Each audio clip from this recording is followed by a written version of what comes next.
Olá, estamos aqui hoje para falar sobre o assédio moral no trabalho.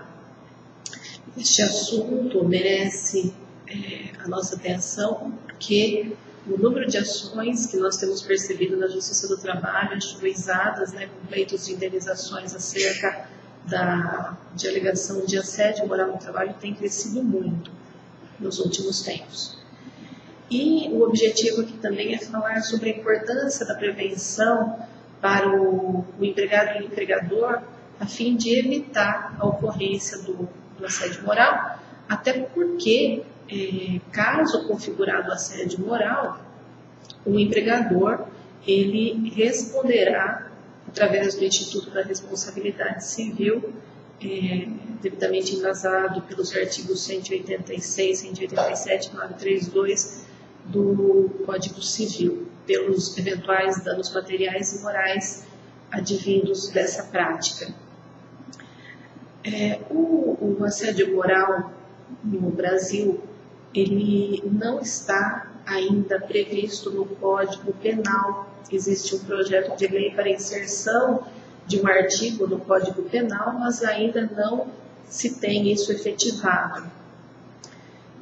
Na CLT também nós não encontramos nenhuma previsão acerca do assédio moral no trabalho, mas não é por essa falta de previsão legal expressa que não se tem responsabilizado quando verificada a sua ocorrência, porque por conta até do próprio princípio constitucional, o princípio da dignidade da pessoa humana, previsto na nossa Constituição Federal, por conta também dos próprios dispositivos que eu acabei de citar do Código Civil, há embasamento legal suficiente para a responsabilização do assediador.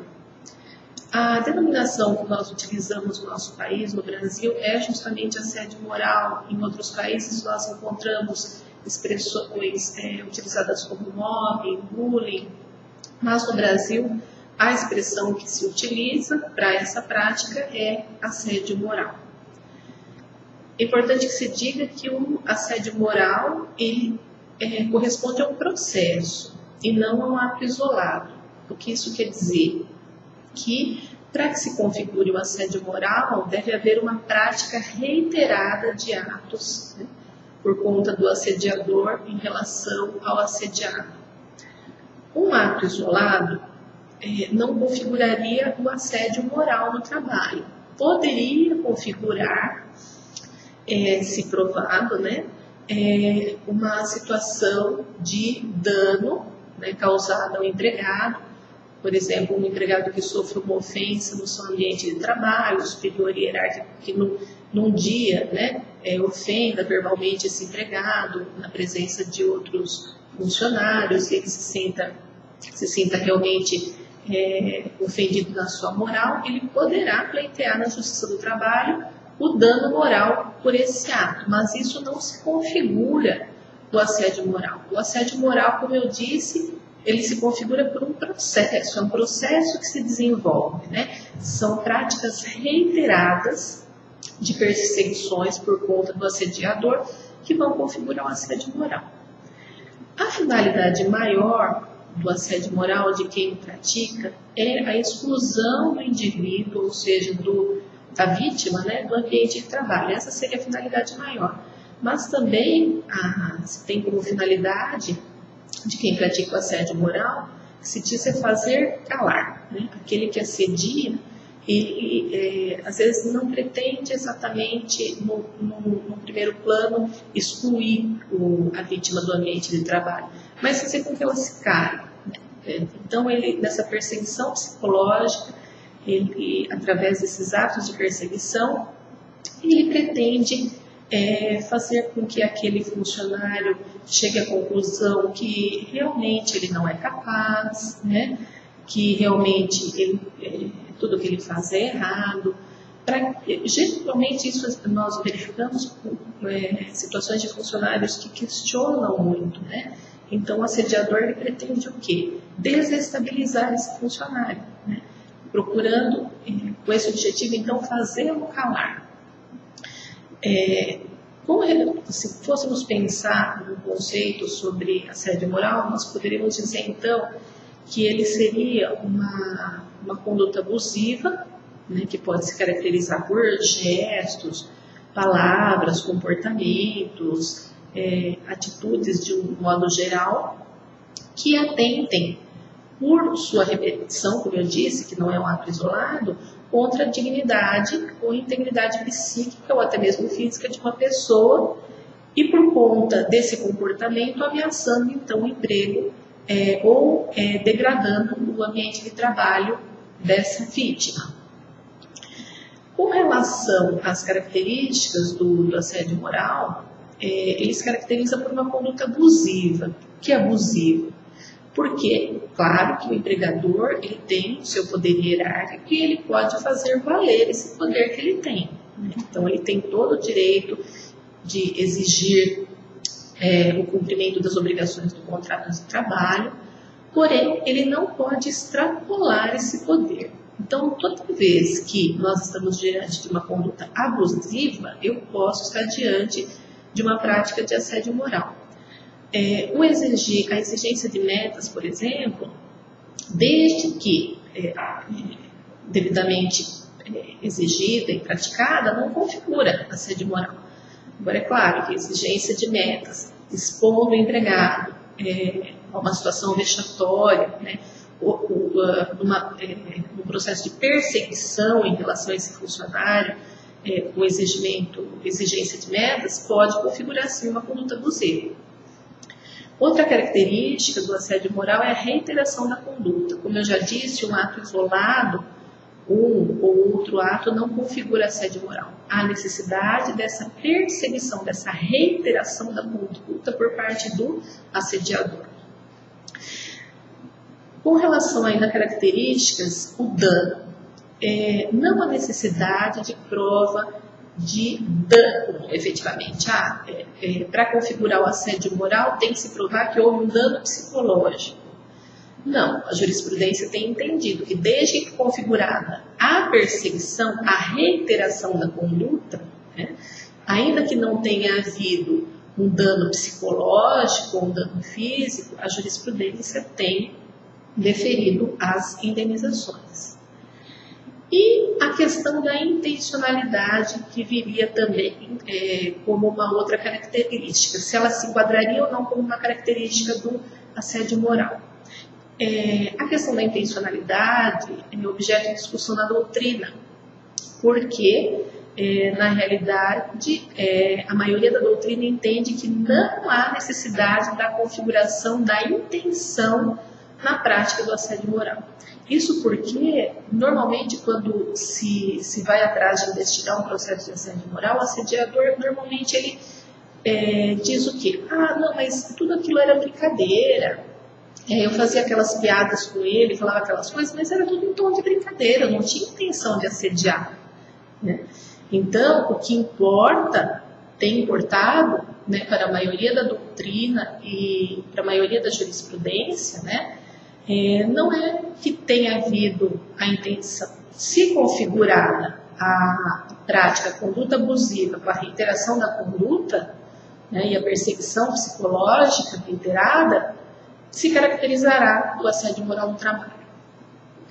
Com relação aos sujeitos, né, nessa figura aí, esse instituto aí do assédio moral no trabalho, quem seriam os sujeitos, né, nesse evento? Como sujeito ativo, nós temos o próprio, claro, né, o empregado, também podemos ter o chefe, o gerente, o diretor, o dono da empresa, né, e também um grupo de pessoas, né? Sujeito ativo, seria aquele, então no caso, um assediador. Como sujeito passivo, aquele que sofre o assédio moral, nós temos o empregado, o superior hierárquico, e também como sujeito passivo nós podemos ter um grupo de pessoas. Aqui uma observação. O assédio moral clássico, ele está direcionado a uma pessoa, né? Então o assediador elege aquela pessoa e passa a perseguir aquela pessoa, né? Quando se fala que o sujeito passivo pode se configurar por um grupo de pessoas, então quando a gente tem a figura do assédio moral institucional ou organizacional, que vem sendo estudado pela nossa doutrina, e temos já vários julgados nesse sentido, que se caracteriza pela conduta do assediador, mas não em relação a uma pessoa isoladamente, mas sim em relação a um grupo de pessoas. E um exemplo típico da configuração do assédio moral institucional ou organizacional são aquelas condutas onde as empresas exigem de um determinado setor, de um grupo de pessoas, o cumprimento de metas. Mas não o cumprimento de metas dentro da normalidade do que a lei autoriza. Aquele cumprimento de metas expondo aquele grupo de pessoas de uma forma vexatória, né, instituindo-se políticas dentro da empresa, políticas truculentas, que ofendam a moral, que exponham essas pessoas ao ridículo. Isso, então, seria uma situação de assédio moral institucional ou organizacional, onde o sujeito passivo não seria um indivíduo só, mas sim um grupo de pessoas. Com relação aos tipos de assédio moral, né, as espécies, nós podemos dizer que o assédio moral ele pode se caracterizar como vertical, horizontal ou misto. O assédio moral vertical ele pode se dividir em dois: um assédio moral vertical ascendente e descendente. Assédio moral vertical ascendente, aquele que parte do subordinado para o superior hierárquico. E o assédio moral vertical descendente, aquele que parte do superior hierárquico para o subordinado. Porque nós temos, sim, situações também de assédio moral que são praticadas pelo subordinado ao superior hierárquico, né? Temos também o assédio moral horizontal, que é aquele que acontece em relação a duas pessoas que ocupam o mesmo grau hierárquico dentro da empresa, entre colegas de trabalho. Então, duas pessoas que trabalham no mesmo setor, às vezes até na mesma função, enfim, no mesmo grau hierárquico, se configura o assédio horizontal. E o assédio moral misto é aquele que se caracteriza pela prática, tanto o superior hierárquico praticando assédio moral em relação à vítima, quanto também, ao mesmo tempo, um colega praticando o assédio moral em relação à mesma vítima. É importante que se discuta, né, e que as empresas estejam atentas a essa situação do assédio moral no trabalho e se preocupem em aplicar dentro das empresas medidas preventivas para se evitar o assédio moral.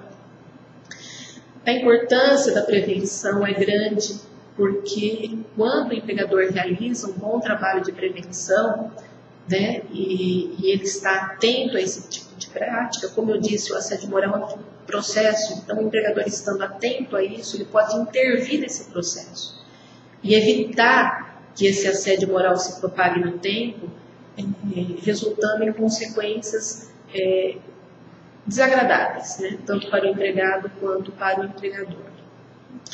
E essa prevenção ela tem que ser eficaz, então a implantação em códigos de conduta, em regimentos internos, claro que é importante, mas tem que se fazer valer o que está previsto no código de conduta no regimento interno. Não basta eu escrever que nessa empresa proibida toda forma de discriminação, assédio moral, assédio sexual, mas se a empresa não fiscaliza, não está atenta a essa prática, e verificando uma prática, ela intervém no processo e toma as medidas cabíveis. E é importante também que a empresa, dentro dessas medidas cabíveis, é claro, penalize o assediador, né?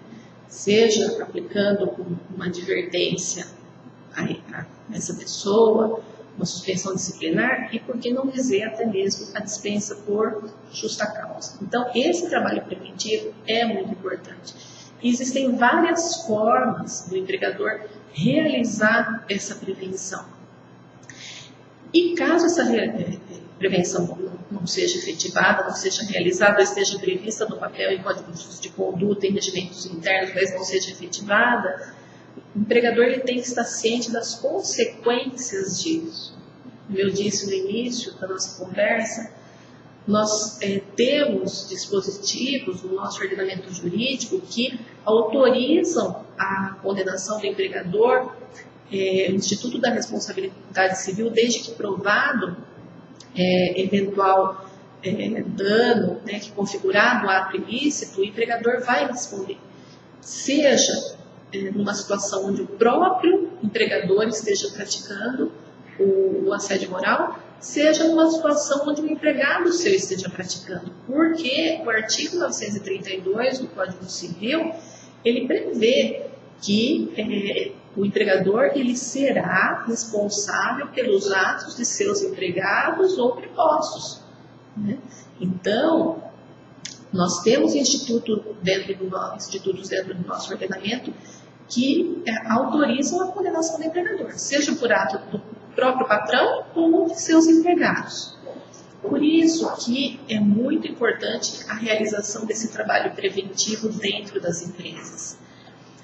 Com relação às consequências, né, nós temos visto aí um número grande de ações propostas na Justiça do Trabalho, ações individuais e ações coletivas também. As ações coletivas propostas pelo Ministério Público do Trabalho, ações civis públicas, onde se pleiteia o dano moral coletivo, que é aquele dano moral, como eu disse a vocês, que é praticado a um grupo de pessoas. E aí a gente estaria, então, diante do assédio moral institucional ou organizacional. E as condenações têm sido muito altas pelo dano moral coletivo. Condenações que variam de 700 mil, 1 milhão e até mais que isso. Então, realmente é importante essa questão da prevenção para que se evite tanto a degradação do ambiente de trabalho, porque isso não é bom, né, para os nossos funcionários, para os nossos empregados, como também para que se evite esse grande prejuízo financeiro também às empresas. As condenações nas ações individuais, elas variam muito de valor, né, mas o INSS vem reconhecendo as doenças decorrentes do assédio moral como acidente de trabalho, por exemplo, a síndrome do pânico, que pode ser desenvolvida pela prática do assédio moral.